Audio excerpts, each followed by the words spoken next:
يا صباح الورد والياسمين على احلى فانز ومتابعين. صفحات كتيرة طبعا وناس كتيرة اتكلمت على ان بيراميدز فريق جامد جدا السنة دي وقادر ان هو يعمل سلسلة كبيرة جدا من الانتصارات، يعني وصل انه عمل 14 فوز متتالي. ففي ناس كتير جدا بتتكلم ان فريق بيراميدز مصدر ضغط كبير جدا على الاهلي، لكن انا عاوز اقول لهم الكلام ده مش صحيح. العكس هو الصحيح، فريق بيراميدز هو اللي مضغوط حاليا. ده ليه؟ ده لان الاهلي قدر يوصل هو كمان ل 12 فوز متتالي. 12 فوز متتالي ب 36 نقطة في حوالي اسبوعين. اللي بيراميدز عملوا فيه حوالي شهرين او اكتر، الاهلي عملوا في اسبوعين وفقط. فالضغط كله اتنقل من على الاهلي لبيراميدز. كانت خطة بيراميدز والناس اللي كانت بتتبنى المشروع بتاعها او فكرة ان هم ممكن يكسبوا الدوري السنه دي، على اساس ان بيراميدز عمل سلسله فوز كبيره ومتتاليه امبريكابل ما انكسرتش، وبالتالي ده هيصدر ضغط لان المسيره طويله جدا فعلا، والاهلي مش هيقدر ان هو يحصله، واكيد هيقع في النص في خلال هذه المواجهات المتتاليه وفي ظل الوقت المضغوط اللي بيلعبه الاهلي. لان الاهلي زي ما انتم عارفين بيلعب كل 3 ايام مباراة، فدي طبيعي ظروف تخلي اي حد يقع، لكن الاهلي ما شاء الله عليه مكمل بنفس القوة وبنفس الاسلوب. فالاهلي قدر ان هو يخالف كل التوقعات اللي موجودة،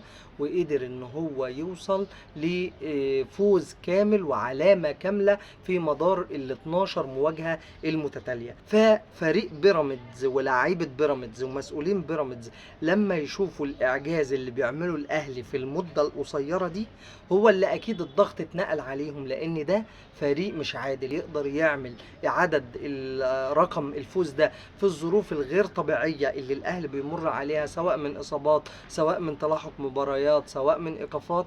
ده ما يقدرش يعمله الا الاهلي. فبالتالي بيراميدز دلوقتي هو اللي مضغوط، لانه شايف قطر بالمعنى الحرفي للكلمة. قطر الأهلي داخل ومصمم ان هو يحتفظ بالبطولة المفضلة لبيراميدز. هو اللي الضغط عليه، لانه هو اذا واجه الاهلي وخسر هو هيخسر سلسلة الفوز اللي هو بيتباهى بيها، واللي كلنا شفنا ان كان في كتير من الفوز اللي حققه بيراميدز كان بمساعدات خارجية، وخلي الكلام ده ما بين قوسين. بينما الاهلي دايما بيكسب بعرقه وبمجهوده وباصراره وبروح الفانيلا الحمراء. كمان عايزين نقول ان فريق بيراميدز الضغط عليه، لان هو لو خسر المباراة دي مش هتبقى مباراة ب3 نقط، هتكون مباراة ب6 نقاط، لان هو مع المنافس المباشر ليه اللي هو الاهلي اللي بينافسه على تصدر الدوري. النقطة التانية والاهم، ان شاء الله الاهلي وبيراميدز لما يتقابلوا الجمعة ويتحقق لنا باذن الله الفوز،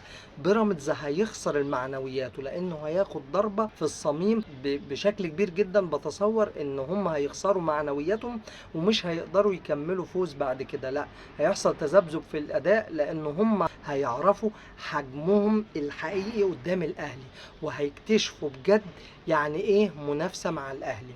وعايز كمان اقول لبعض اعلاميين الزملكاويه اللي هم طلعوا قالوا ان الاهلي بيخاف من بيراميدز، عايز اقول الكلام ده ما حصلش.